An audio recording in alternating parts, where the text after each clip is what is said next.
Bueno, ya estamos cerca del número, ¿no? Que siempre asiste.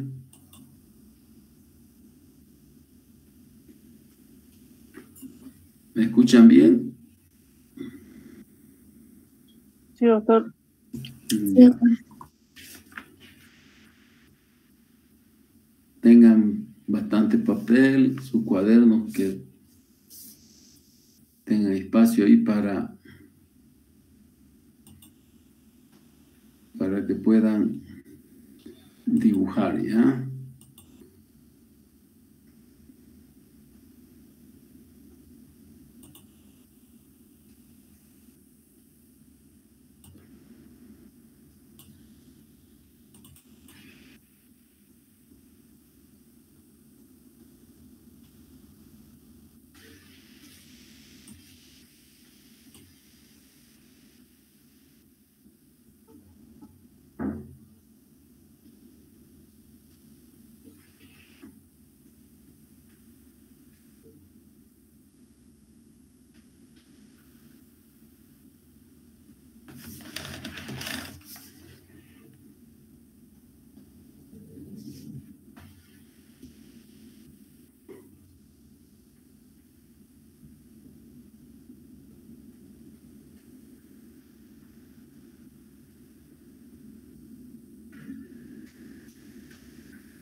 Ya.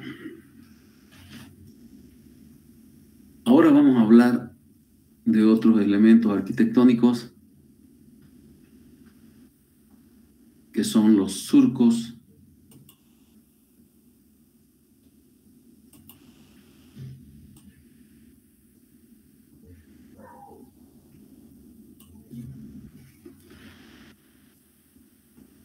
Vamos a conocer ahora a qué se refiere cuando nosotros hablamos de surcos. Los surcos, como dice Figón y Garino, son una interrupción notable en la estructura del diente. En esa estructura, ya que, como sabemos nosotros, tiene dos porciones, la corona y la raíz. Y los surcos son propios de esa superficie dentaria donde hay esmalte, especialmente de la cara oclusal, pero también existen surcos en las caras libres. Entonces, los surcos son esas interrupciones bastante notables que encontramos en la superficie del diente. Generalmente en la superficie coronaria, como les decía, tanto en la cara oclusal como en las caras libres.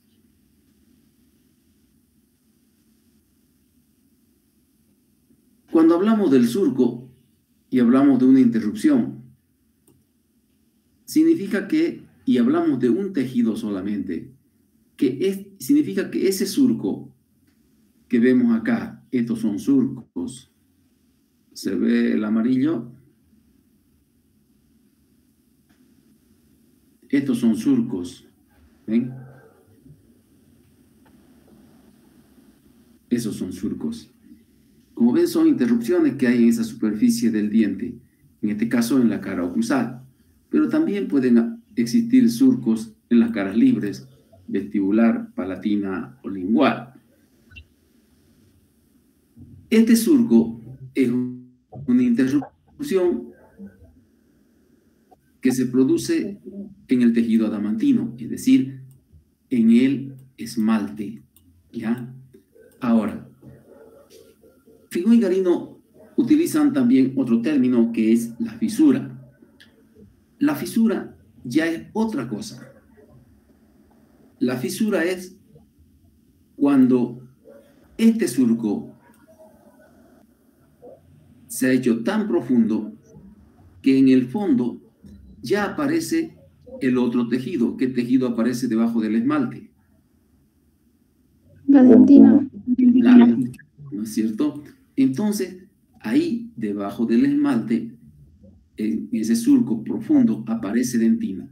Entonces, automáticamente ya deja de ser surco y se transforma en lo que se llama una fisura.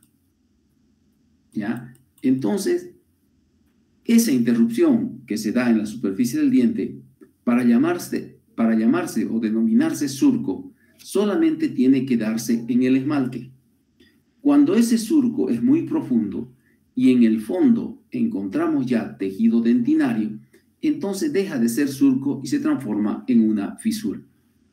¿Se entendió? Entonces, eso es para que no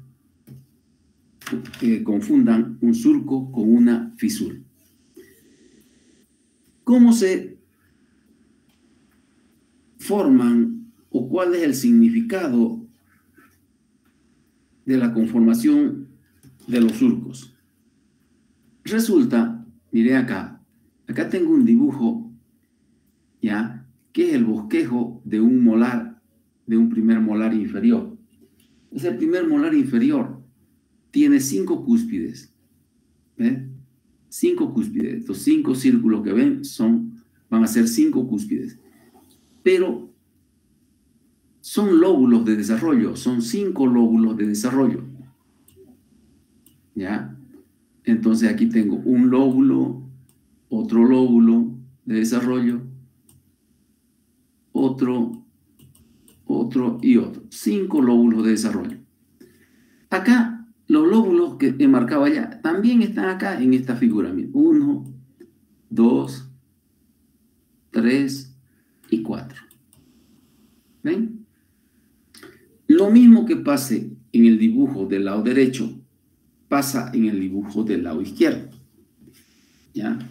Entonces, ¿de dónde viene esa interrupción que se da en la superficie del diente a nivel del tejido de esmalte o tejido adamantino?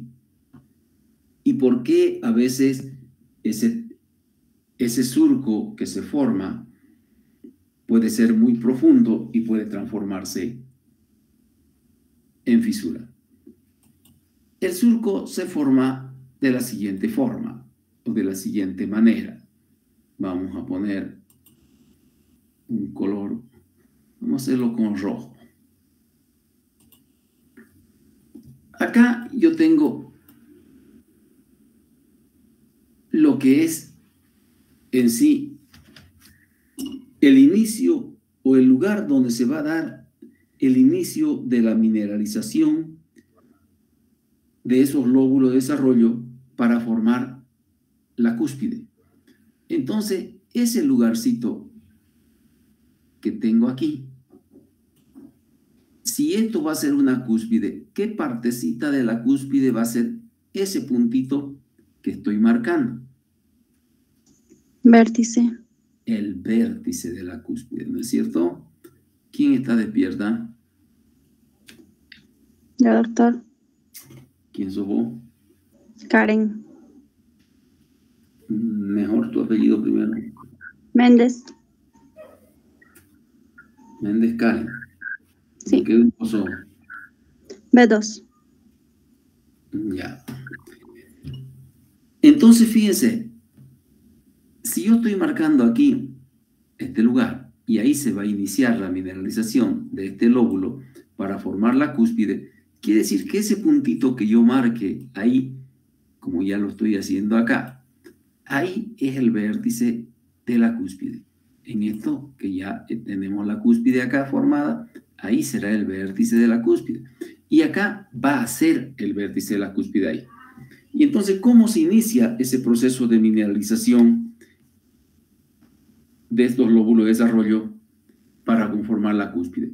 Inicia ahí, en ese lugarcito donde va a ser el vértice cúspideo y va en forma centrífuga haciendo esto. Y de esa forma se va mineralizando el lóbulo de desarrollo y se va formando la cúspide. Cada cúspide es un lóbulo de desarrollo. La otra hace lo mismo y se va acercando una con la otra, un lóbulo con el otro lóbulo. ¿Ven? Se van acercando así. Luego se mineraliza esta otra cúspide desde el vértice hacia la base. ¿Ven? Esa es la manera en que se mineralizan los dientes. En los dientes posteriores, premolares y molares, como ven ustedes, que son los que tienen cúspides, entonces ese proceso de mineralización empieza en lo que es el vértice de la cúspide. Y así se acercan los lóbulos de desarrollo ya transformados en cúspide, uno a otro. Y aquí tenemos esta otra cúspide que va, miren, en círculos, ya en círculos o en anillos. ¿Ven? Y así va mineralizando cúspides que son. Entonces, como ven, empieza en el vértice cúspide. ¿Y qué sucede acá? Sucede que los lóbulos se acercan, se forman las cúspides, ¿no? Y se acercan, y esta pequeña reliquia que queda en medio de esos lóbulos que se han desarrollado y se han transformado en cúspides, una reliquia en medio de las cúspides, miren. Y estos son los surcos. ¿Ven? Entonces, cuando los lóbulos de desarrollo se mineralizan, en este caso, para formar una cúspide, se inicia la mineralización donde va a ser el vértice de la cúspide. Y de ahí empieza en círculos, en movimientos centrífugos, ¿ya?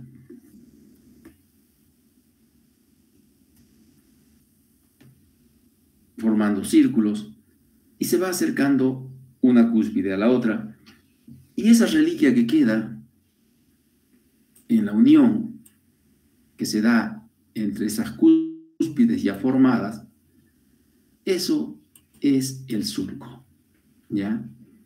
Ahora, aquí queda una pequeña reliquia, por eso es que se forma el surco. Esa reliquia, nuevamente les repito, esa reliquia que queda entre las cúspides que se han formado, ¿ya? Esa reliquia que queda entre las cúspides que se han formado, ¿no? Cuando los lóbulos se mineralizan para formar a cada una de esas cúspides, esa reliquia que queda entre las cúspides que se han formado son los surcos, ¿ya? Ahora, ¿cómo ven? Entonces, esos surcos que hay en la cara oclusal están formados por desarrollo de las cúspides, tanto de premolares como de molares. Ahora, si un caso acá, entre estas reliquias que forman los surcos, entre una cúspide, al formarse una y otra cúspide, hubiera acá una soldadura deficiente, por decirle acá, una soldadura deficiente acá o acá, y que en vez de quedar esa reliquia, más bien queda un surco más profundo donde podemos observar tejido dentinario, entonces ahí se forma la fisura. ¿Ven? Cuando la reliquia es normal, se han unido las cúspides formadas, queda esa reliquia normal, son los surcos. Pero si aparte de que se forman esas reliquias, en una parte de la cara oclusal de estos dientes, no se acercaron bien los lóbulos y se observa una profundidad mayor a la que debe tener el surco y en el fondo hay tejido dentinario, entonces así se forma la fisura. ¿Entendieron? Entonces, la fisura se forma cuando esos lóbulos no tienen una buena soldadura, ¿ya? Entonces, hay una mala soldadura ahí, queda una profundidad mayor a la normal, aparece el tejido dentinario y entonces a eso se denomina fisura, ¿ya? ¿Han entendido? Sí, doctor. Sí, doctor. Muy bien. Entonces, esas son las características que nos muestran los surcos. ¿Podemos clasificarlo a los surcos? Sí, Fino y Garino lo clasifican a los surcos. Miren, acá en esta figura, ya que es un diente formado, acá está el vértice de la cúspide y es como si esto se haya formado así. ¿Ven? Así. Esta otra también. Y ahí quedaron esas reliquias de unión entre esos lóbulos de esa cara y estos lóbulos de las otras caras, ¿no? Y ahí, ¿ya? Son los surcos. Entonces, acá, por ejemplo, yo puedo marcar, miren ustedes, voy a marcar con el mismo color, vamos a marcar con otro. Acá, por ejemplo, miren ustedes, fíjense, los surcos, pero miren en esta parte de acá. ¿Ven? El surco que se ha formado aquí, en esta parte de aquí, es tremendamente amplio y profundo. Entonces, ya el surco ahí se profundizó y dejó de ser surco, se transforma en una fisura, porque en esa profundidad, más que seguro que hay dentina. Entonces, ¿cómo? Miren ustedes, les voy a enseñar una cosita más aquí. Entonces, ustedes cuando están en tercer año, ustedes recorren, limpian el diente, porque el alimento se detiene en los surcos, limpian el diente y recorren cada uno de los surcos. Ya conocen ustedes el explorador, conocen el explorador, entonces lo colocan en cada uno de los surcos y van recorriendo los surcos del diente. En algún momento van a ver que esa puntita del explorador se atora. En ese momento están frente a una fisura. ¿Por qué? Porque ahí el surco está muy profundo, está llegando a la dentina, entonces ya no es un surco. ¿Por qué? Porque el explorador en los surcos normales tiene que recorrerlo sin ningún problema, de canto a canto, como se dice. ¿Ya? Entonces, ¿cómo clasificamos a los surcos? A los surcos los clasificamos, lo clasifica Fino y Garino, de dos formas: los surcos principales y los surcos secundarios. ¿Ya? ¿Qué son los surcos principales y cómo se forman? Miren, aquí hay una fosa. Aquí hay otra fosa. Aquí hay otra fosa. Aquí también hay otra fosa. Y aquí también. Entonces, un surco principal es aquel que nace de una fosa principal a otra fosa principal. Estas dos fosas, si son principales, ¿ya? Va a correr este surco de esa fosa principal a esa otra fosa principal. Esta fosa de aquí es principal y el surco va a correr a esta otra fosa que es principal y será también un surco principal. ¿Ya? Pero, ¿qué sucede con los surcos principales? Que no solamente parten de una fosa principal a otra fosa principal, sino que pueden partir de una fosa principal a una secundaria. Por ejemplo, esta es una fosa secundaria. ¿Ya? Esta que está marcada de rojo acá. Aquí yo tengo una fosa principal y de esta fosa principal nace un surco que va a esa fosa secundaria. Ese también será un surco principal. Igual acá. Acá tengo una fosa principal y este surco que va hacia esa fosa secundaria también será un surco principal. Entonces, los surcos principales parten o unen una fosa principal con otra o una fosa principal con una secundaria. ¿Ya? Y la otra característica que tienen los surcos principales es que, miren ustedes, acá yo tengo un surco principal que nace en esa fosa principal y se extiende hacia el lingual.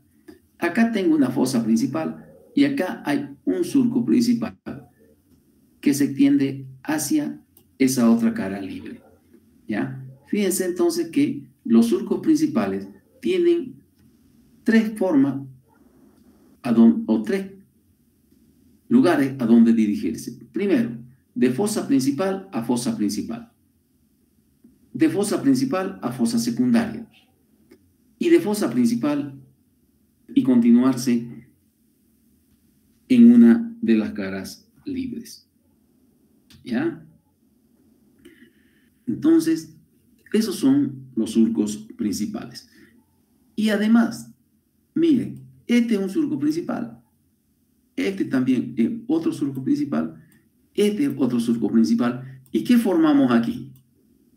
¿Qué se formaron aquí? Las cúspides. Las cúspides. Entonces, fíjense ustedes que los surcos principales están entre ¿qué elementos? Las cúspides. Las cúspides. Las cúspides. O sea que los surcos principales, en su cuarta característica, delimitan las cúspides de los dientes. ¿Entendieron?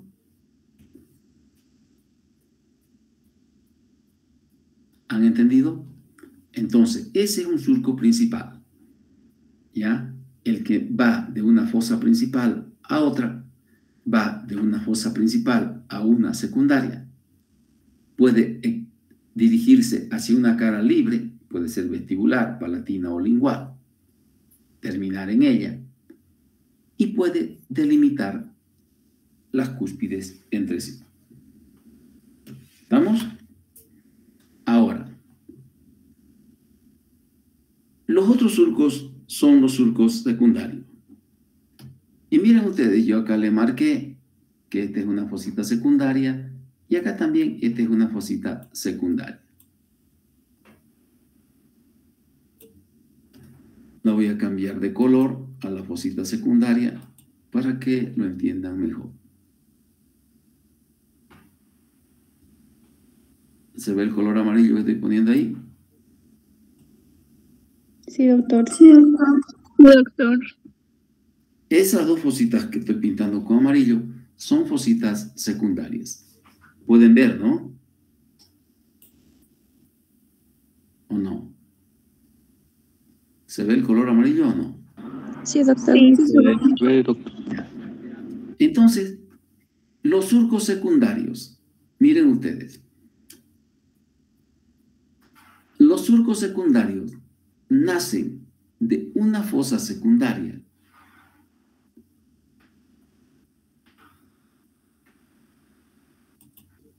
y delimitan, en este caso, miren, este es un surco secundario que va hacia allá.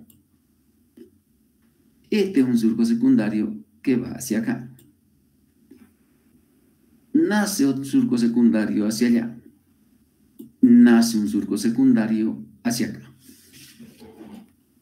Entonces, fíjense ustedes que los surcos secundarios nacen de una fosa secundaria y delimitan, como en este caso, los rebordes marginales. número 1.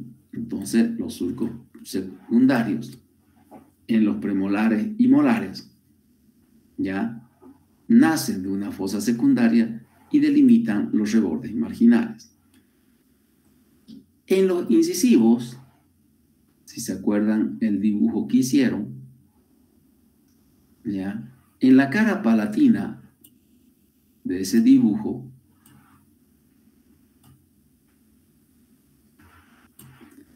hicimos esto, el cuarto lóbulo y los rebordes marginales. ¿Se acuerdan? ¿Y qué sucede? Que aquí también hay un surco secundario que separa el cuarto lóbulo de esa depresión y los rebordes marginales también son separados por un surco secundario de esta depresión que tienen los incisivos superiores. ¿Entendieron? Por eso es que cuando ustedes vean en su texto, dice, los surcos secundarios nacen o se dirigen, si quieren, pero para mí se originan o nacen de una fosa secundaria y pueden delimitar rebordes marginales y lóbulos. Ese es un lóbulo de desarrollo delimitado por surco secundario. Estos son rebordes marginales en los incisivos delimitados por un surco secundario. Y acá tenemos en los premolares y molares directamente el surco secundario delimitando los rebordes marginales que tenemos en mesial y en distal. ¿Se entendió?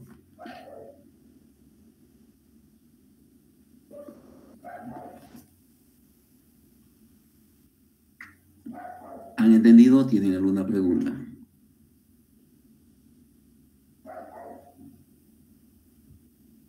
¿Sí? ¿Se entendió, doctor?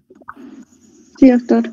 Ahora, cuando nosotros encontramos o observamos un molar y vemos en la cara libre vestibular este elemento, ese elemento, o también podemos dibujar un molar inferior, y acá encontramos estos elementos. Fíjense, acá hay 1, 2, 3 cúspides. Acá hay 3 cúspides. O sea que esta es la cara oclusal de este molar inferior. Ahora, ¿qué sucede aquí?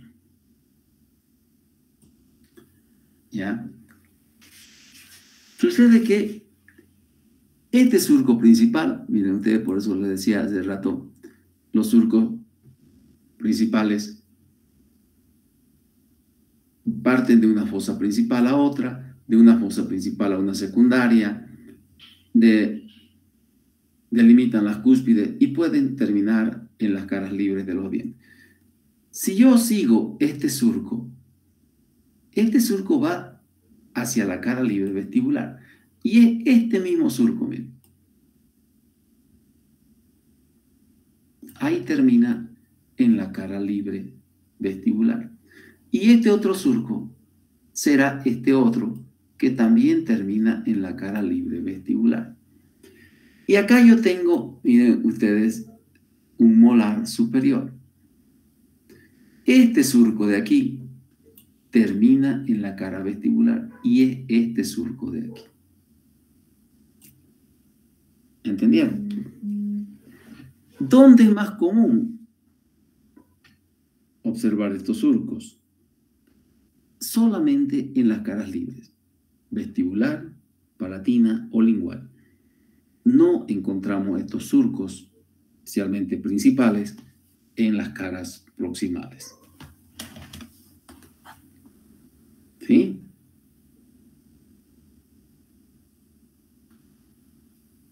Todo claro, ¿no es cierto? O sea que en todos los molares, cuando nosotros veamos los molares, sea molar superior, molar inferior, ¿ya? En todos los molares, en la cara libre, vamos a ver surcos. Surcos que vienen de oclusal, porque son surcos principales que van de oclusal y terminan en esa cara libre. ¿Ya?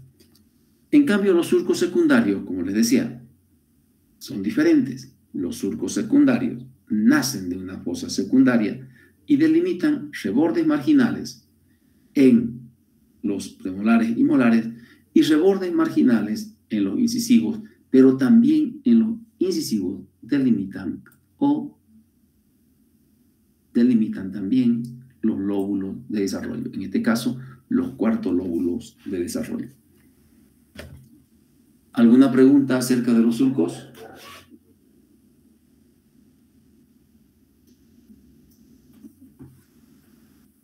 Muy bien. Espero que estén dibujando. Vamos a ver otra característica. Acá miren, en esta figura se le pone nombrecitos a los surcos. Miren, aquí está. Como les decía, aquí hay una fosa principal, ¿ven? Fosa principal, aquí hay otra, aquí hay otra. Entonces, cuando ya conozcan ustedes los dientes y sepan dónde están las fosas principales, cuáles son, y si hay dos fosas principales, como en este caso, este será un surco principal. Si esta fosa de acá es principal y esta también, aquí estará este surco principal. ¿Ya? Y miren, este surco principal va y termina acá, en la cara libre. Y este surco principal de acá termina aquí, en esta fosa secundaria. ¿No? Este es otro surco principal que termina en esa fosa secundaria. Y de aquí, de esta fosa secundaria, nacen hacia allá surcos secundarios, surco secundario, surco secundario y surco secundario. ¿Ya? Entonces, esa es la característica de los surcos. Luego tenemos las fosas. Las fosas son excavaciones más profundas que los surcos. Si ustedes me prestaron atención ahorita, ya vimos lo que son las fosas en una parte. Pero las fosas son excavaciones más profundas y más irregulares que los surcos. Espérenme 2 minutitos, por favor. Voy a...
Entonces, como les decía, las fosas son excavaciones más profundas que los surcos y más irregulares. Aquí podemos encontrar fosas de diferentes formas. Ya vamos a ver cuando hablemos de cada uno de los dientes. Hay fosas triangulares, hay fosas irregulares, hay fosas circulares, ¿no? Pero son excavaciones irregulares. Son más profundas que los surcos. Y al ser más profundas que los surcos, automáticamente las fosas casi siempre son fisuradas. Por eso, cuando nosotros observamos una pieza dentaria en la boca y vemos y recorremos la fosa y hacemos una revisión, casi siempre vamos a ver en la fosa un puntito negro. Eso es porque al ser fisurada, ya la fosa, entonces tiene la desventaja de ser un lugar muy apetecido por las caries, ¿ya? Entonces, las fosas son excavaciones irregulares más profundas que los surcos. Y al ser más profundas que los surcos, son fisuradas. Si yo estos dientes que tengo acá, visto por oclusal, yo voy a marcar acá una fosita secundaria y aquí, ¿no? Aquí también hay otra fosita secundaria, ¿sí? Así están los rebordes, así más o menos el diente. Entonces, si yo dibujo el diente por proximal, miren ustedes, esta parte que me está marcando acá, esa parte declive de la cara oclusal, me está marcando el lugar donde están las fosas. ¿Por qué? Porque las fosas son las partes más declives, más profundas de una cara oclusal. Entonces, esto viene acá, esto va ahí y eso va ahí. ¿Ven? La parte más profunda de la cara oclusal están constituidas por las fosas. ¿Ven? Así. ¿Listo? Entonces, por eso hay un autor, Gysi, dice que las fosas son cúspides invertidas. Miren ustedes. Acá yo tengo una cúspide, aquí la base, el vértice, aquí tengo otra cúspide, aquí está la base cuadrangular, acá el vértice. ¿Y por qué dice Gysi que las fosas son cúspides invertidas? Por eso a las cúspides las llama verdaderas o positivas y a la fosa la llama invertidas o negativas. Porque acá miren, yo tengo, por decirle, una fosa. Y fíjense que si yo trazo una línea imaginaria acá, es como que si yo tuviera una cúspide invertida con la base abierta hacia oclusal. ¿Ven? Entonces acá yo tengo una cúspide verdadera o positiva. Esta es otra cúspide verdadera, que son parte del diente, ¿no? ¿Sí? Entonces, aquí la parte más profunda está la fosa. Y si yo trazo una línea imaginaria acá, entre las cúspides, fíjense que me queda el aspecto de una cúspide. Por eso es que este autor dice que las fosas son consideradas cúspides invertidas, ¿ya? Especialmente cuando se habla de las fosas principales. Entonces, cuando es como lo que estamos viendo acá, esta es la fosa principal, ¿no? La parte más profunda del diente. Son fosas principales. A esa fosa principal, todas estas facetas van a ir inclinadas. ¿Por qué? Porque esa fosa es la parte más profunda de esa cara oclusal, ¿ya? Especialmente cuando se habla de las fosas principales. Entonces, las fosas son interrupciones o son excavaciones más profundas e irregulares, más profundas que los surcos y características de ser irregulares. También las fosas las clasificamos en principales y secundarias. Y miren ustedes, si venimos acá, a ver si alguien recuerda. Fíjense que yo les dije aquí, esta es una fosa principal. Ahora ya sabemos que hay fosas principales y que las fosas principales son excavaciones o que las fosas son excavaciones irregulares también en la superficie dentaria, ¿no? Más profundas que los surcos. Se sobreentiende que entonces si habla de los surcos es que están en oclusal y que también pueden estar en las caras libres. Entonces fíjense ustedes, hace rato dijimos, este es un surco principal, este es un surco principal y este también es un surco principal, que unen fosas principales, que une fosa principal con surco secundario o que se extiende hacia una cara libre. Y están separando las cúspides.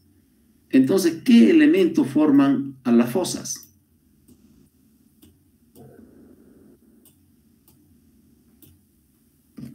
¿Ah? Las fosas, La unión de... no es más que la fusión y la unión de surcos. ¿Ven? Esta fosa de aquí es una fosa principal porque está formándola este surco principal, este otro surco principal y este otro surco principal.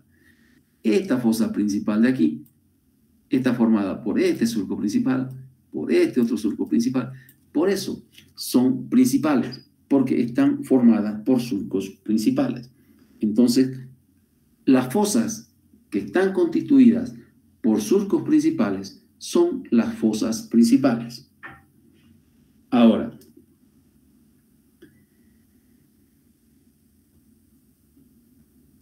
hay una variación en el número de surcos que forman las fosas principales.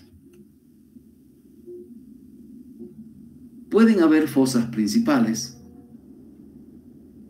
formadas por dos surcos principales. Vamos a borrar aquí. Miren ustedes.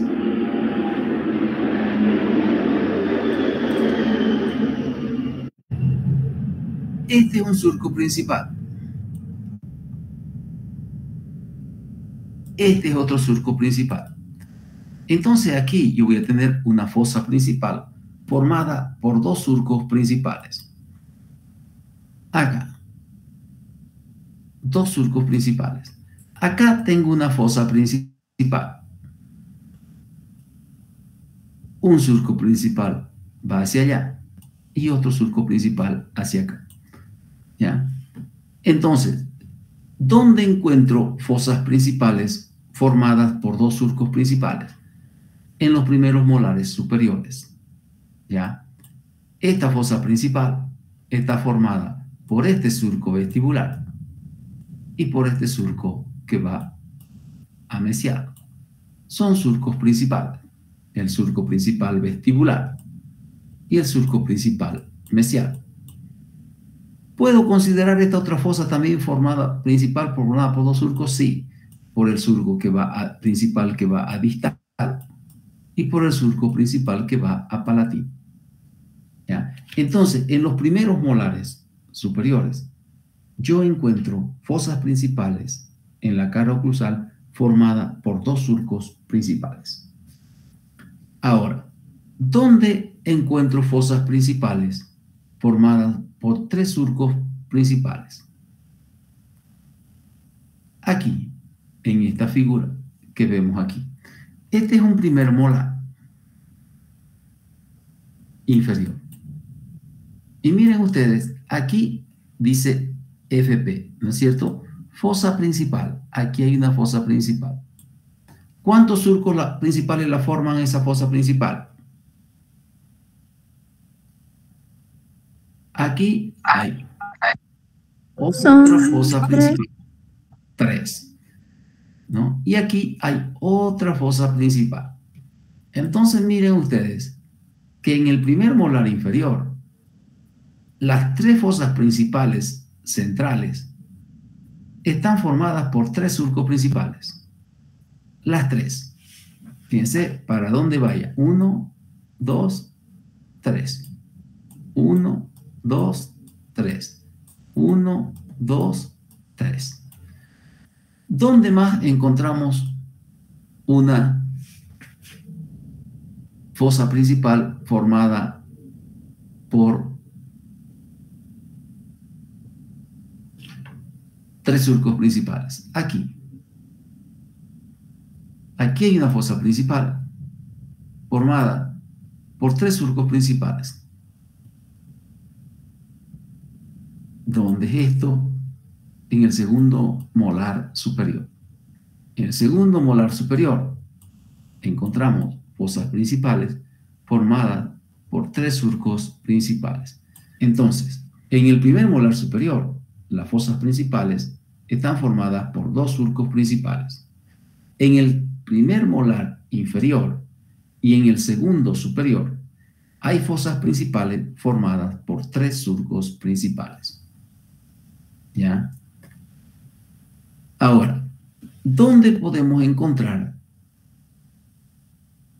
¿En qué pieza podemos encontrar una fosa principal formada por 4 surcos principales? En el segundo molar inferior. Un surco, otro surco y otro surco. Entonces, el segundo molar inferior está formado, tiene una fosa principal formada por 4 surcos principales. Ahora, ¿podemos encontrar nosotros fosas principales formadas por 5 surcos principales? Sí, se puede dar. ¿En qué pieza dentaria puede darse eso? En el tercer molar inferior. Si yo tengo un tercer molar inferior acá, que tenga características del primer molar, puede tener 5 cúspides, pero hay una sola fosa principal. Y esa fosa principal, fíjense, después del segundo molar viene el tercero a veces pues se parece al segundo, y tiene los 4 surcos principales del segundo molar inferior, más un surco que se aumenta en distal y vestibular. Y fíjense, 5 surcos principales forman una fosa principal en el tercer molar cuando este diente tiene 5 cúspides.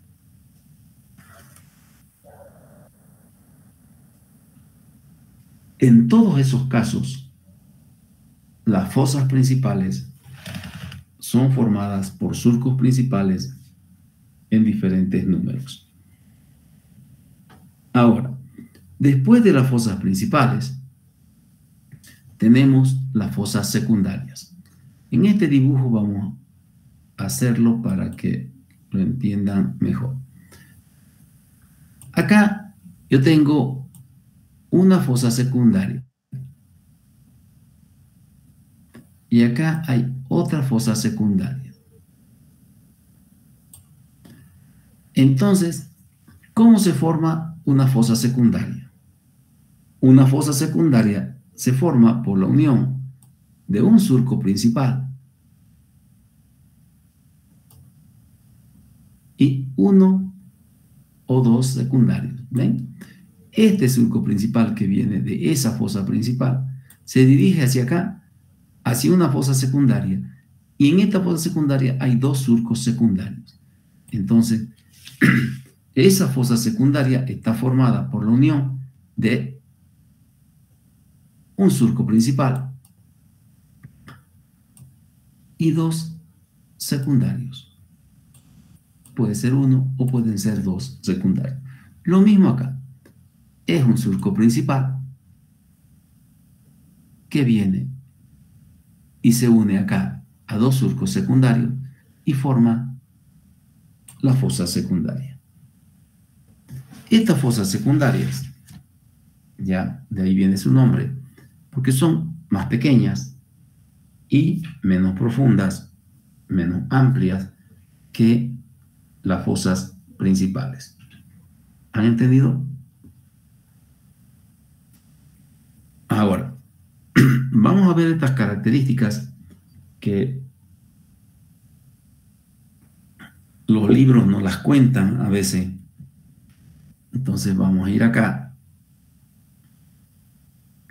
Acá.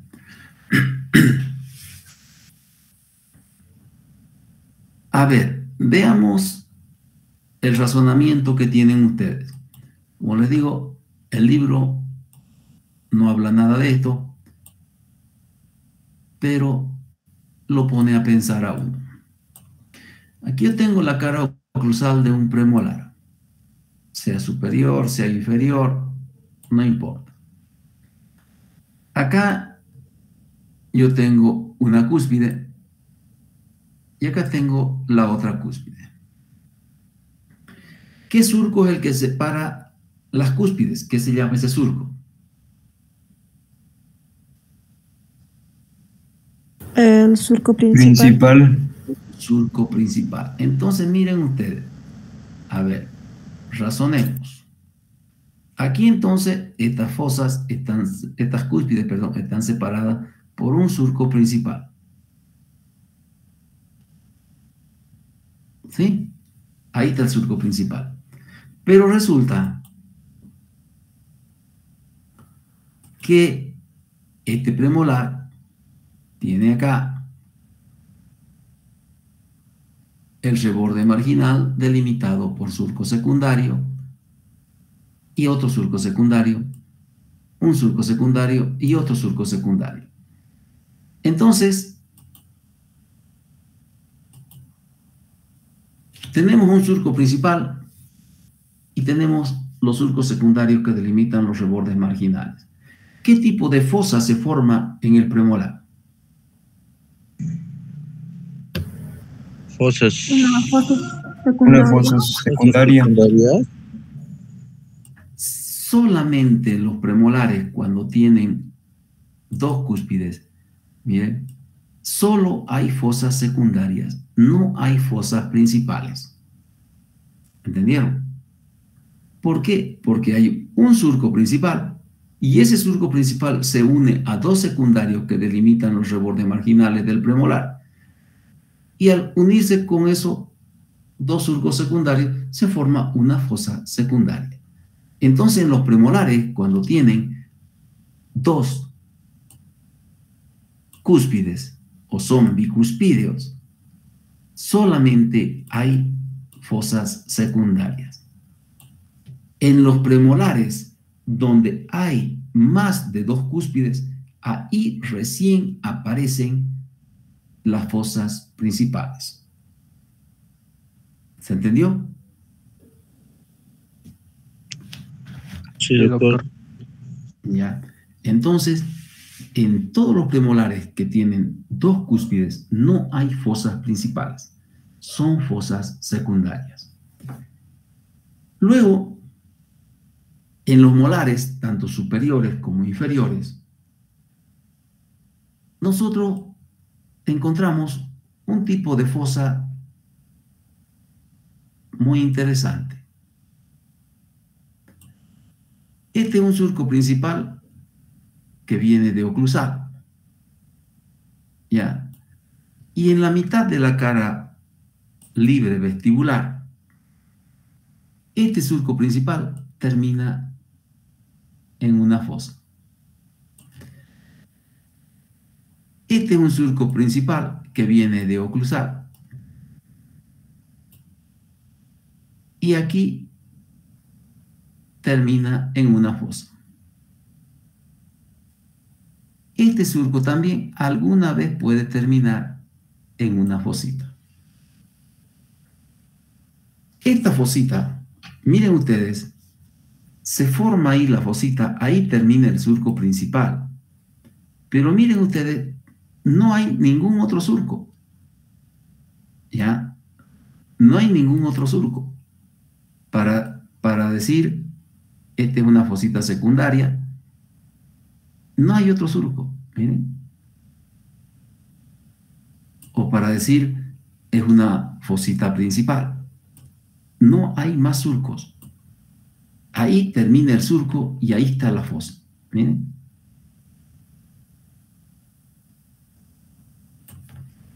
Esa es una fosita especial que se le denomina fosa olivar. ¿Por qué se denomina fosa olivar? Por acá yo tengo el diente, tengo el surco principal ahí. ¿Y por qué se denomina fosa olivar? Porque se la compara con una aceituna, con una oliva, así. Porque es más larga que ancha. Esta fosita olivar es la terminación de surcos principales en las caras libres, especialmente en la cara vestibular, donde más encontramos, en la cara vestibular de los molares superiores y en la cara vestibular de los molares inferiores. En palatino de los superiores es muy raro encontrar y en lingual de los inferiores casi nunca se encuentra. ¿Ya? El surco termina ahí, pero nunca termina en esa fosa.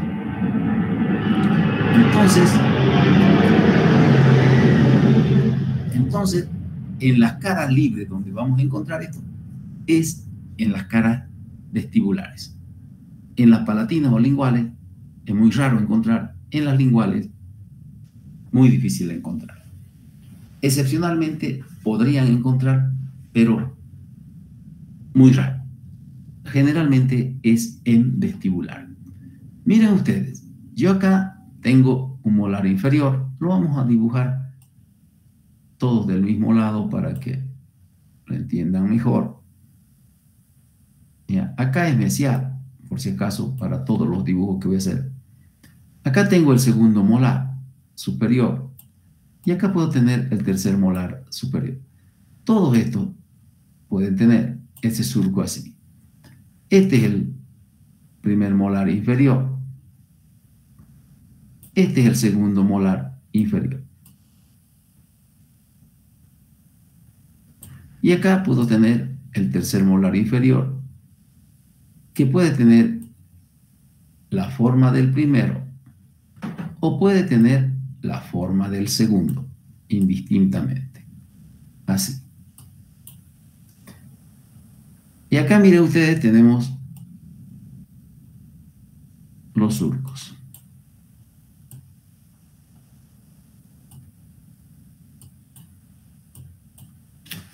Ahora, vamos a marcar. Esa fosita olivar, ya que encontramos, esa fosita especial que encontramos en la terminación de surcos principales, que no la podemos mencionar como fosa secundaria o fosa secundaria, sino como una fosa especial de forma olivar. Esa fosa es alargada, es más larga que ancha y es profunda la fosa, o sea que es fisurada. Por eso es que cuando ustedes abren o separen los carrillos en sus pacientes, van a ver en vestibular de los superiores y de los inferiores un puntito negro. Es porque en esa fosa, al ser fisurada, también es un lugar muy buscado por las caries. Entonces, en los dientes superiores, esta fosa olivar es la terminación del surco vestibular que viene de oclusal. ¿Ya? Aquí yo tengo la cara oclusal de este diente y acá está el surco vestibular. Y este surco vestibular termina en la cara vestibular y termina en esa fosita olivar. En todos los dientes superiores, en todos los molares superiores. Igual que los molares superiores, sucede en el segundo molar inferior. También esa fosita olivar es terminación del surco vestibular del segundo molar inferior. En el primer molar inferior, este surco es el que termina en la fosita olivar. Pero no es el surco vestibular, sino el mesiovestibular. Entonces, en los primeros molares inferiores, la fosita es la terminación del surco mesiovestibular. Ahora, ¿qué sucede en el tercer molar inferior? En el tercer molar inferior, la fosita olivar puede ser terminación del surco vestibular, cuando tiene 4 cúspides igual que el segundo, o puede ser terminación del surco mesiovestibular, cuando el tercer molar tiene similitud al primero. ¿Entendieron?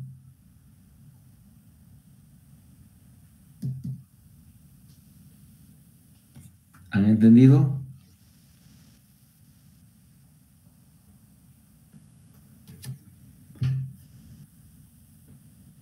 A ver, en los molares superiores, ¿terminación de qué surco es la fosita olivar?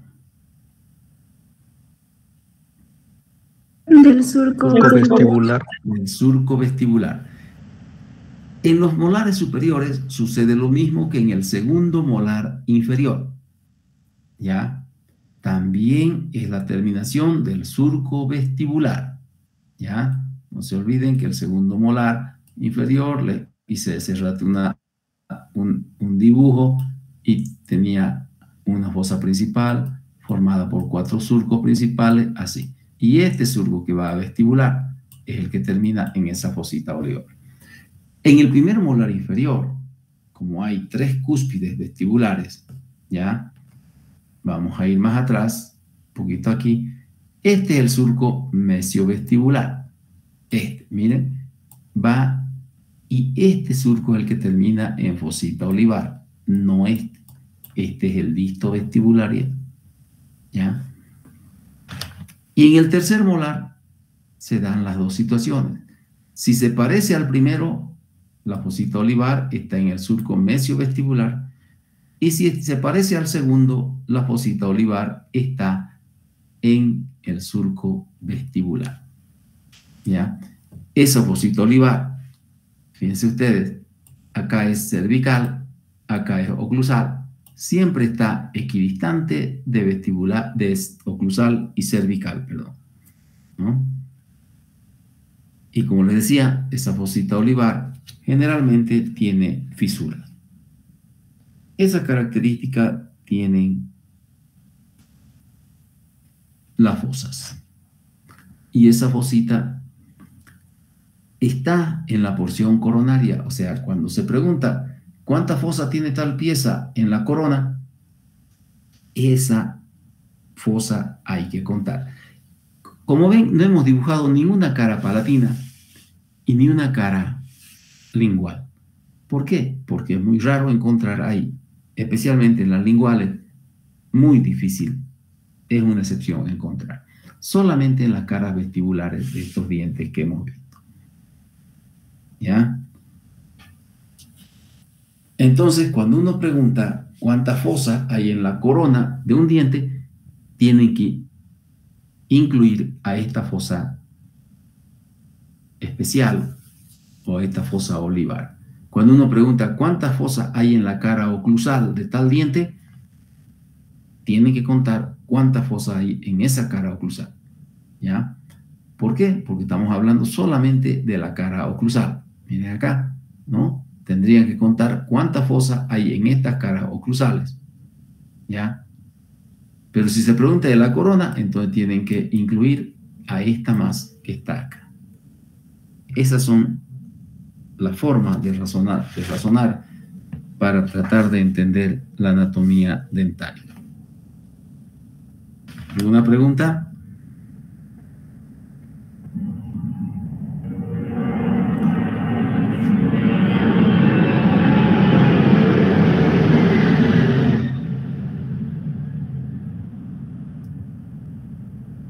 ¿Alguna pregunta ya que pasó mi avión? ¿Están entendiendo No, todo? doc. No, doctor. Sí. No, doctor, ninguna pregunta. Muy bien. Fíjense que los dientes también tienen depresiones, ¿ya? Pero vamos a ver qué son las depresiones primero y dónde las encontramos. Fíjense que son puros términos que son específicos, ¿no? Que tienen un nombre, una nomenclatura que siempre tenemos que utilizarla. Depresión, ¿no? ¿Qué es una depresión a nivel de las piezas dentarias? Son superficies o cavidades amplias, poco profundas, ya no tienen mucha profundidad, que pueden estar delimitadas o no con respecto al resto de la superficie del diente. Entonces, ¿qué quiere decir esto? Que esas cavidades amplias y poco profundas pueden tener límites que nos hacen ver hasta dónde llegan en la superficie del diente. Hay otras que existen, pero que no tienen límite de la superficie dentaria. No hay quien la separe de la superficie dentaria y se las observa de manera más amplia. No se sabe dónde termina. Entonces, las depresiones son cavidades amplias que pueden o no estar delimitadas con respecto al resto de la superficie del diente.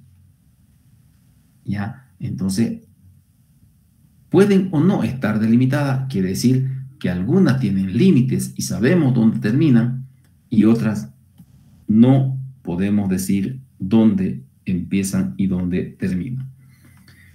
Veamos entonces. Vamos a hacer un dibujo más claro acá, más grande.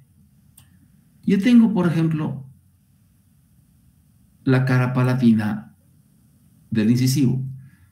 ¿Se acuerdan ese día que dibujamos el incisivo? Le dije, aquí en esta cara palatina hay una depresión. Por eso, siempre que se va a dibujar, ustedes tienen la obligación de leer lo que se va a dibujar, porque se les manda incluso aviso para que lean, pero lastimosamente no lo hacen. Y así es muy difícil, y va a ser muy difícil que aprendan anatomía dental. Entonces, vamos a ir primero a ver una depresión bien delimitada, que sabemos dónde empieza, sabemos dónde termina, y que está separada del resto de la superficie de los dientes. Como dice la descripción, son cavidades, superficies amplias, que pueden o no estar delimitadas del resto de la superficie dental. Yo tengo acá la cara palatina de un diente. Acá tengo el cuarto lóbulo. Y aquí tengo el reborde marginal mesial y el reborde marginal distal. ¿Qué tengo en esta cara palatina de los incisivos superiores, central y lateral? Tengo aquí una depresión. Una depresión. Esto es una depresión. Miren. Aquí, en esta foto de abajo, aquí está la depresión. Esta es la depresión. ¿Y por qué decimos que esta depresión es la depresión clásica que tiene límites? Porque acá, esta depresión está delimitada del resto del diente por el reborde marginal y al otro lado por el otro reborde marginal y hacia arriba por el cuarto lóbulo y hacia abajo por el borde incisal. Entonces ahí queda enmarcada la depresión. Esa es una depresión clásica delimitada o separada de resto de la superficie dentaria. Como ven, en los incisivos superiores, central y lateral, existen rebordes marginales, existe un cuarto lóbulo, y esos son los elementos que delimitan y nos marcan el límite de esa depresión. Por eso sabemos dónde empieza y sabemos dónde termina. Y ustedes me dirán, pero también los incisivos inferiores son incisivos y pueden tener depresión. Sí, los incisivos inferiores tienen acá también una depresión. Si yo dibujo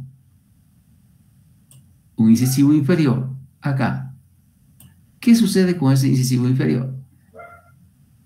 Tiene una depresión en lingual, pero esa depresión que hay en lingual son poco marcadas. ¿Por qué? Porque el reborde marginal en este diente y el cuarto lóbulo son pequeños.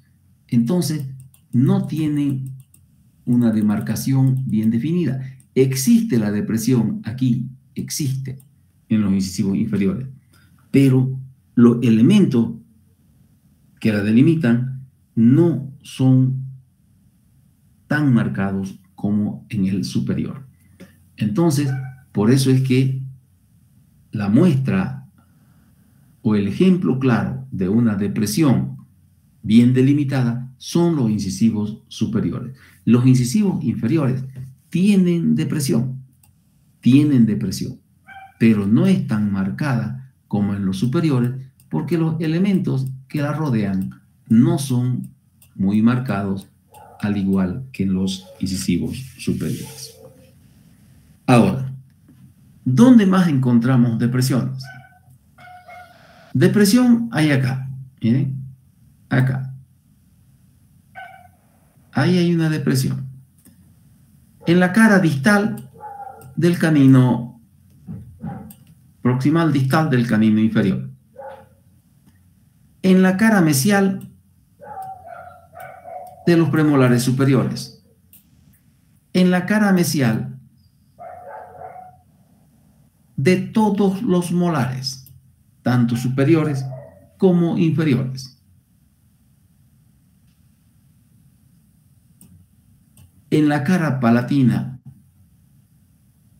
de los primeros molares superiores también. Estamos hablando de estas piezas dentarias. Entonces, fíjense ustedes que aquí aparecen varias depresiones.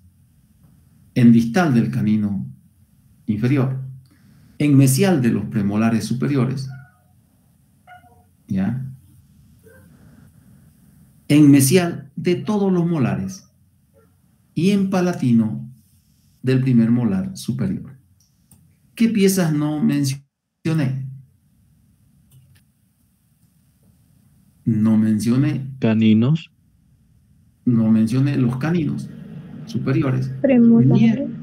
ni he mencionado los premolares inferiores. ¿Entienden? Porque los premolares inferiores, la depresión que tienen en sus caras proximales es apenas marcada, ¿ya? En estas piezas dentarias sí se ven depresiones. Pero fíjense ustedes, hablamos acá de palatino, de los incisivos superiores, y de lingual, de los incisivos inferiores. Ahora fíjense acá que estamos hablando en la mayoría de los casos de caras proximales, distal del canino inferior, mesial de los premolares superiores, mesial de todos los molares, superiores e inferiores. Y recién nuevamente aquí, palatino del primer molar superior. O sea que solamente en palatino del primer molar superior, que es una cara libre, y en palatino de los incisivos superiores y lingual de los inferiores, hay depresión. Después, en todas las otras caras proximales, excepto canino superior y premolares inferiores. ¿Sí?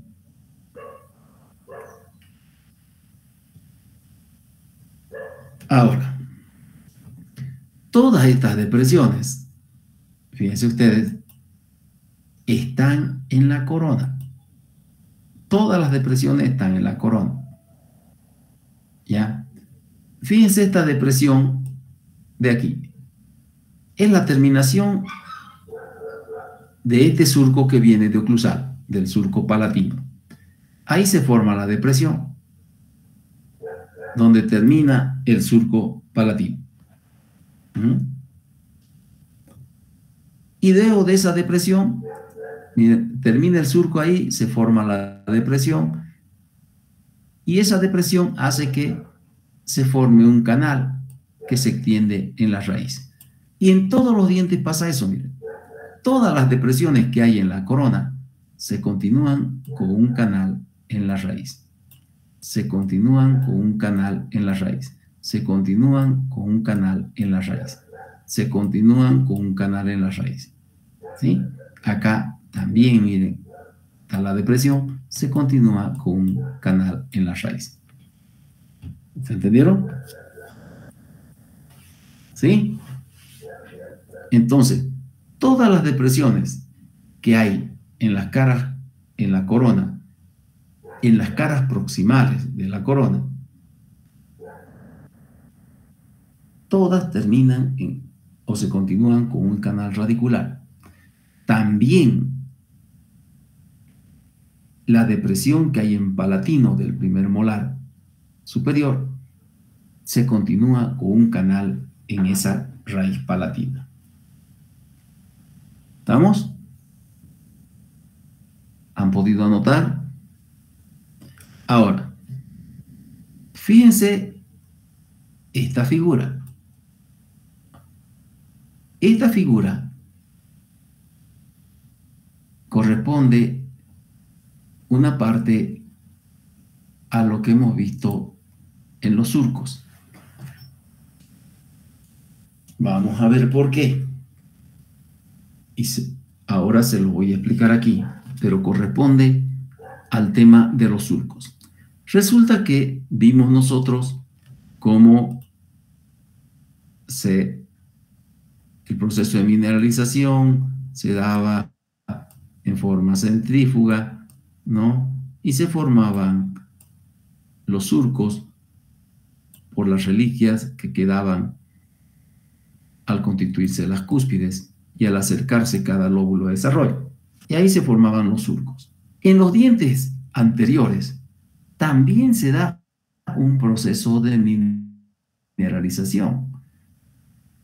Por ejemplo, no sé si se acuerdan, cuando hicieron el dibujo del incisivo, tiene dos líneas así en vestibular. Eso es porque tiene 3 lóbulos de desarrollo en vestibular. Y esos lóbulos de desarrollo también se mineralizan así, en forma centrífuga. Los 3. Y el uno se acerca al otro, así, los 3. ¿Entienden?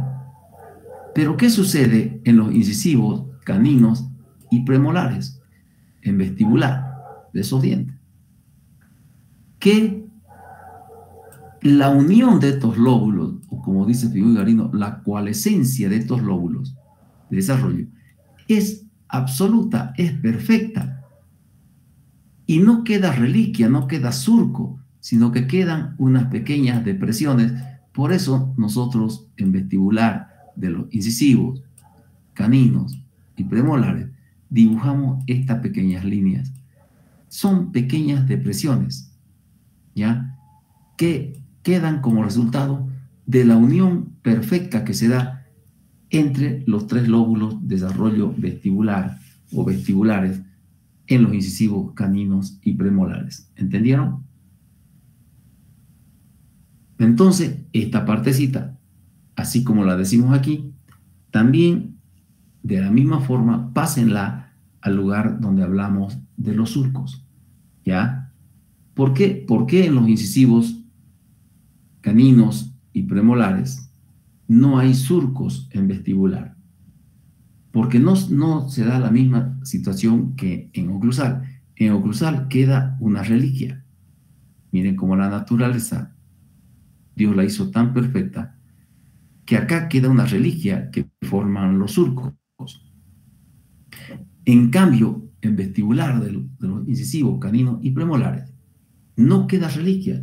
Los tres lóbulos se fusionan en una coalescencia perfecta casi, perfecta, que no quedan surcos, sino quedan unas pequeñas depresiones. ¿Entendieron? Por eso, cuando nosotros preguntamos ¿dónde existen depresiones en los incisivos? Existe en palatino o lingual y existe en vestibular. ¿Cuántas depresiones hay en vestibular? 2. ¿Y cuántas hay en palatino lingual? 1. ¿Han entendido?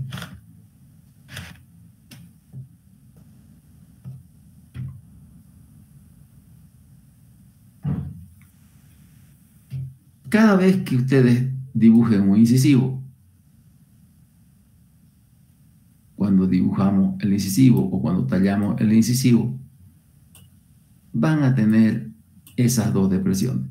Y esas 2 depresiones van a guardar relación con 2 pequeñas escotaduras que existen en incisal. Cuando desaparecen las escotaduras, no importa que desaparezcan las escotaduras, se siguen manteniendo las 2 depresiones. ¿Sí? Las depresiones vestibulares, si bien son estrechas, pequeñitas, pero son más largas que las demás depresiones. Las otras son más amplias, pero estas son más largas. ¿Ya? Y siempre van extendidas en el sentido vertical, que es el sentido del eje del diente. ¿Han entendido? ¿Se cansaron? Vamos a continuar todavía, ¿ya? ¿Seguimos?